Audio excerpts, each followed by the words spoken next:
Georges and Erasmus, the chairperson's opening remarks, he made mention that he wants us to all sit in and listen to whatever will transpire here. He wouldn't want us to be stepping out to disturb the proceedings. So that was what he mentioned in his opening remarks. Our regional director acknowledged the members present. He gave a detailed composition of the regional health committee and the regional management team. He has been working to group most people on board to enrich the experiences that they bring on board. The importance of the team is to reflect the experiences that we have had over the years. Over the years, we have had pandemics and other things, so that was why we chose the Reboot Receptor and Drive Universal Health Coverage forward. That's the importance of the team. Universal health coverage is a continuous journey which demands collaboration by all, she said.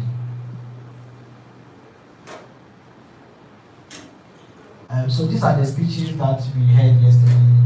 We have tried to summarize the speeches for us.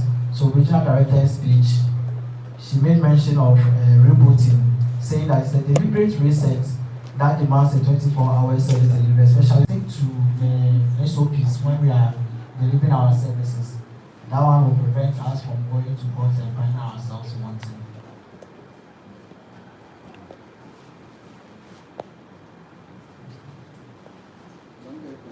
Okay, so the regional parent, Mr. Peter Obiabo Esquire, in his speech, he mentioned that we should maintain discipline in our facilities, manage the IGF, keep close watch on the underperforming facilities and support them. And he concluded by commending the health staff in the region, despite the challenges that we find ourselves in.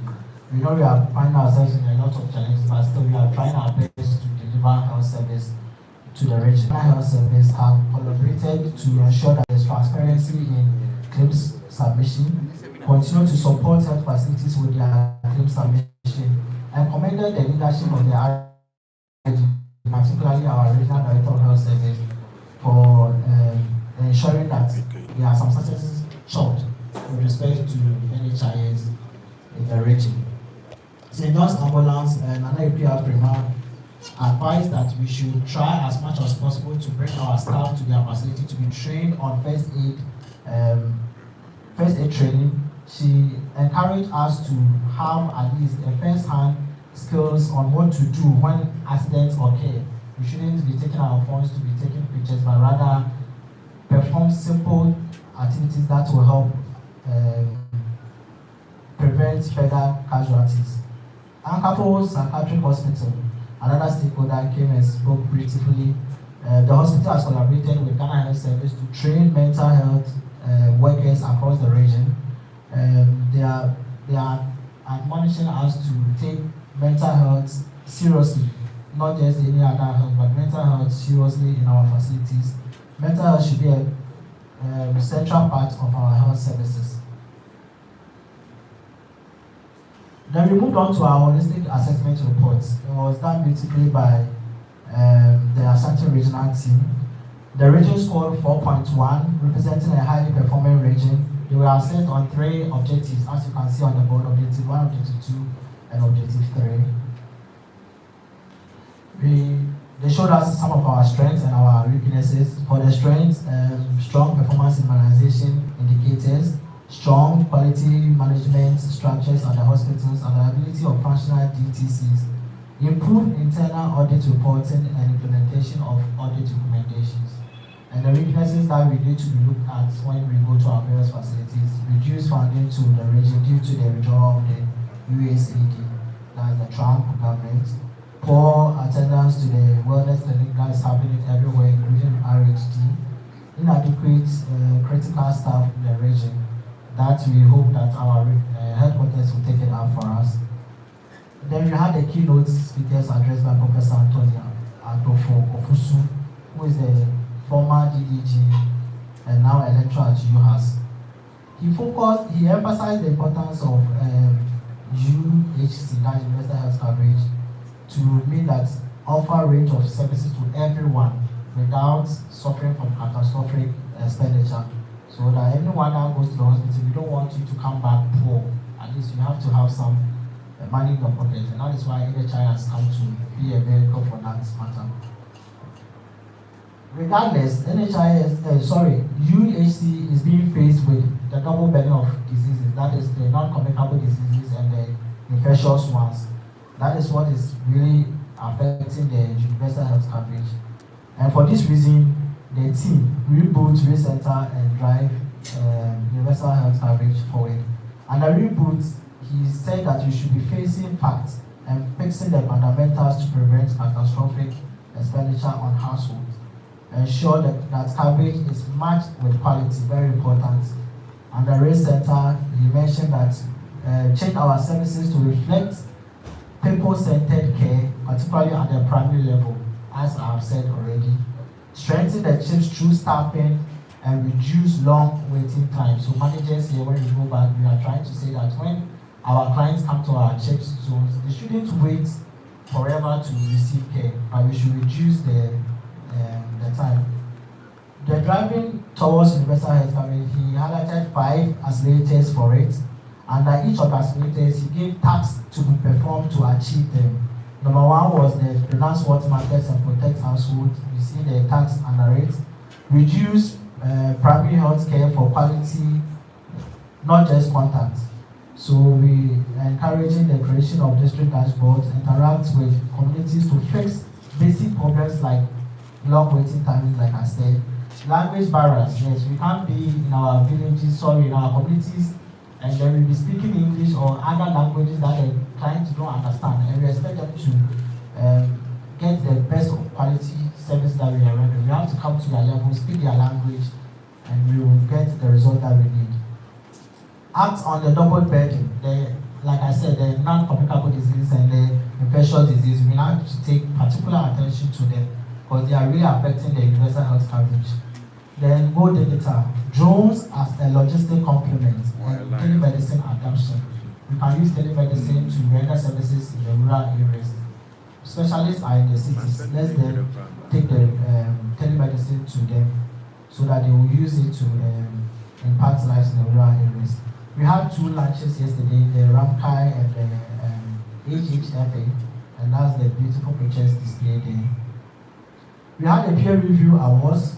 For the hospital category, UCC Hospital came first, Municipal Hospital came second, Our Lady of Grace came third, Polyclinic category, Porton Polyclinic first, Kaswa Polyclinic second, Rural Polyclinic third, and the health center, Otuam,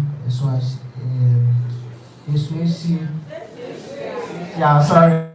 If you are going to buy insurance, the same council in that order. The panel discussion rebooting NHIS moving towards creative and promotive, task shifting by training midwives to take some responsibilities, leadership to strengthen the primary health care, partnership through the PPP, then the use of technology.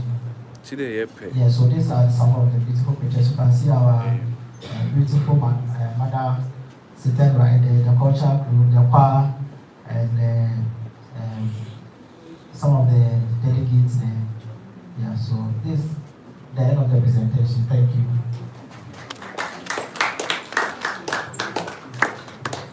Well, thank you very much, presenter.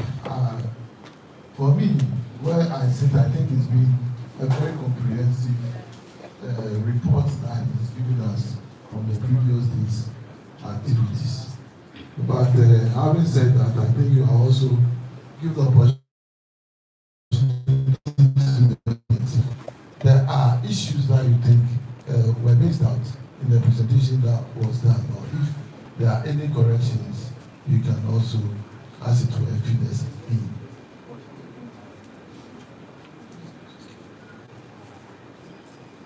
I think for me as chair, I think one particular omission in the presentation is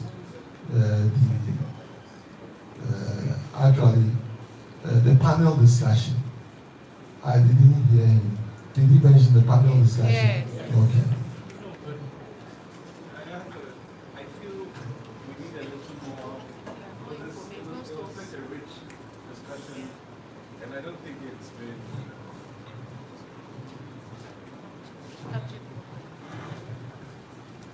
I don't think the one slide is fair to the richness of the discussion that went on during that panel discussion. Issues that I don't know if there are any information on the maternal health and maternal death audits and what key causes are coming out of that. Okay.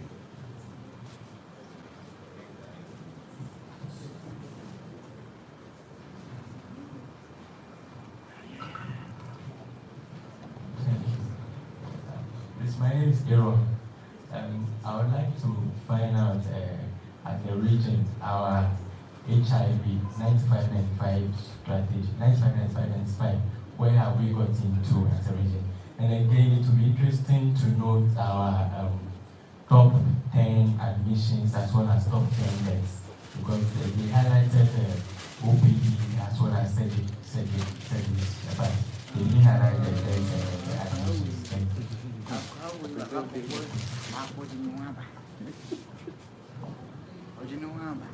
I'll respond. Please, my name is Kwame Ofa. My one has to do with a suggestion, has to do with the malaria, the top 10. Actually, we are rendering a preventive service when it comes to immunization. We realize that over the years we introduced the malaria vaccine. But among them, we realize that at district level, when we do the analysis, we realize that some sub-district, when it comes to the top 10, we realize that now malaria is no more leading.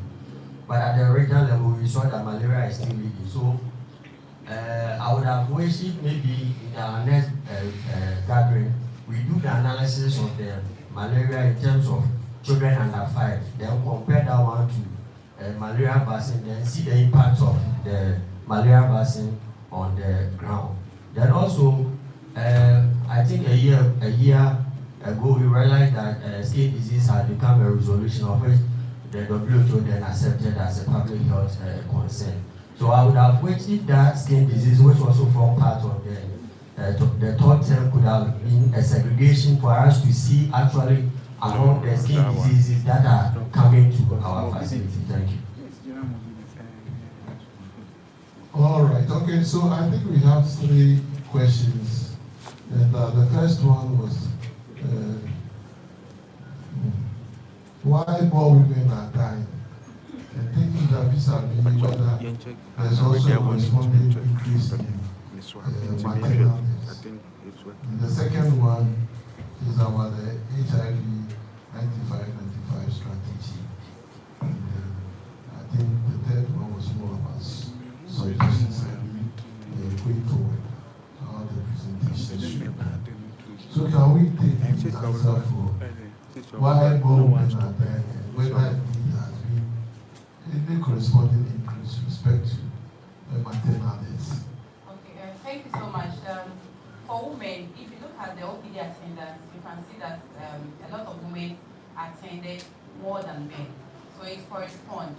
We know that naturally women have our health-seeking behavior, when you compare the two, is better than men. So more women are reporting, and therefore we are getting more deaths from women as it is. But if you do the ratio, you see that it's almost far lower. When it comes to maternal mortality, it's quite unfortunate. For the region, for some years back, we were doing so well. We started with 79, 69, came to 56, 57. Then unfortunately last year, we shoot up. So last year, our maternal mortality actually went so up. Then from the audits that we are doing, whatever happens at the district, let me say from CHIPS, health center, gives us the regional picture. So from the mortality stats we did with the audit, we have seen that there are lots of gaps at the sub-district level. Because for the referrals that actually goes to CCTH, you track it down, if they will have mortality like 45, then some of them, let me say that about half is actually coming from our sub-districts. Most importantly, sometimes you can have a patient at the health center or even at the church, the need to refer becomes a problem. And I would say that monitoring supervision at that level is low, and sometimes to the individual, those who are handling the case, becomes a challenge. And for this purpose, we try to do safe motherhood training. Last year, not all the districts that actually participated in the safe motherhood training. This year, we are going to start, hopefully next year. Even with that, some districts have still not submitted the names of the dates for the safe motherhood training. But you should know that when the safe motherhood training, we were fully participating in the safe motherhood training, it was helping. We should forget the fact that we think that every year we are doing it and it's the same people who are doing we train them. No. We are adding on a lot of knowledge. So please, those of us who have not submitted the dates for the safe motherhood training, I'm sure by the end of today we will submit so that we will be able to train people. We have a lot of staff coming into our districts. They need to be trained and need to be given that kind of adequate skills so that at least this year we will not have that mortality. Then again, we also noticed that sometimes we have issues with CS and the rest. So this year, what we did was that for all the MOs that we recruited last year, we've taken them through some mentorship program at Trauma Hospital. They were there for a week, and we are hoping that with all these skills and the things that we are implementing, our maternal mortality will go down. Thank you. For the cause of mortality, I will let Mr. Okofiche respond. So thank you. For the question on 95, 95, 95, you know, this is just a bird's eye view of the region, some of the very specific, significant indicators. For the detailed ones, all these figures are available, but we would do kind of an in-house review where we will really drill down to the actual details with specific indicators being looked at. So if you are only interested in the 95, 95, 95, we'll get it for you. But for now, I cannot recall it from memory to say that this is what it is. But we have all those information. I just that this is just a summary of what we wanted to present to the House. So if you want any further details, you can still contact us and then we'll get that for you. Thank you very much. Well, at this point, I think we can take the second presentation. Or do we have any other? Yes, so we can take one last set of questions and go into the presentation. All right. Thank you very much.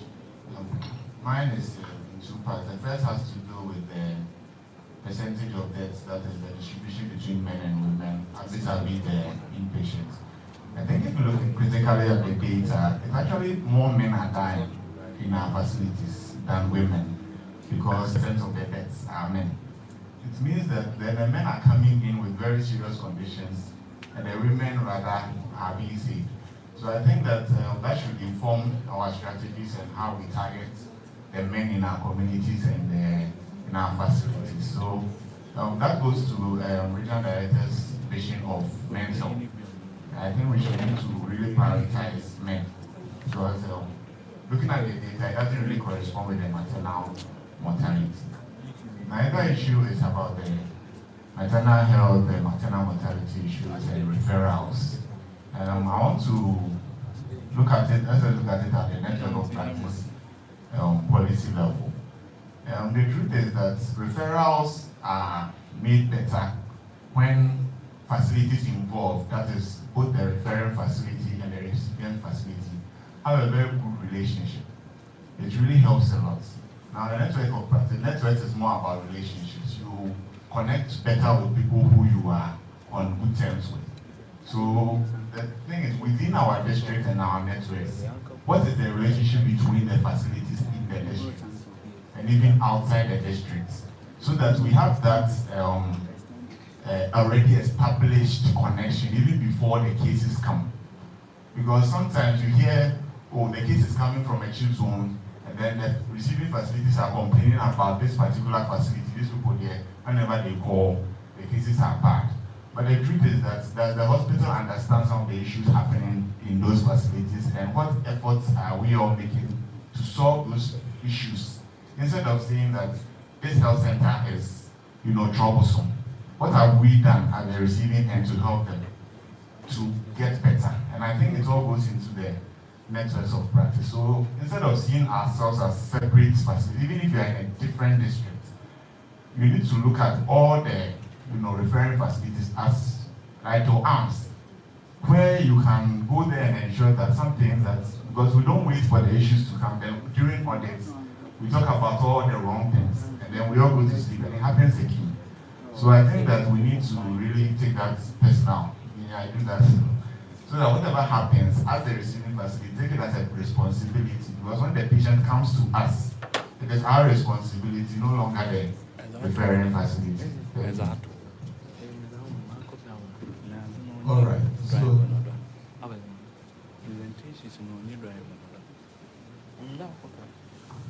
thank you very much. My name is Dr. Akolo from Apathy Trust. I just want to add a little bit to what my colleague said.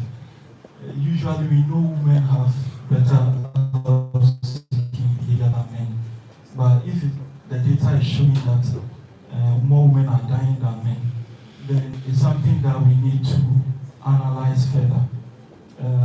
Maybe probably across the different age groups for females, what is happening? Is it that they are coming, but they are now coming late than before? And when you look at the demographics and also the health building blocks, what is happening? Their access to quality health care timely.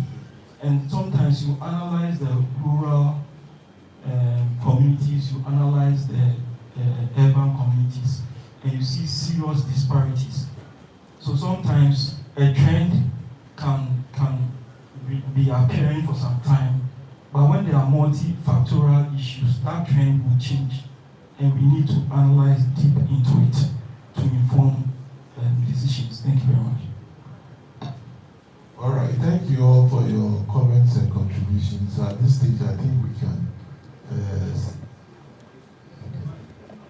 So mine is not a question, but I want to commend the region for the joint presentation. I think it was well. Maybe it has to continue. On the issue of the critical, maybe specialized nurses, it is something that is happening at all levels. It appears that the generation of nurses we have don't want to be stressed. And so they want everything very easy. And so they would rather prefer doing the top-up nursing programs. Say you are here working at Abradumkwao, and you sign up onto a program at, say, CAF University. You receive some virtual lectures. The dissertation or project work, you engage somebody to do it for you, you present, you are awarded. As compared to going to Kolebu, the critical care, perioperative nursing, ophthalmic nursing are hands-on. And I'm also told that the cost is also huge as compared to the normal top-up courses. And so these factors are pushing a lot of nurses to move into that area. So as a service, we have noted this, and very soon we'll come up with an intervention. It appears that we need to have a different arrangement for post-basic specialization programs.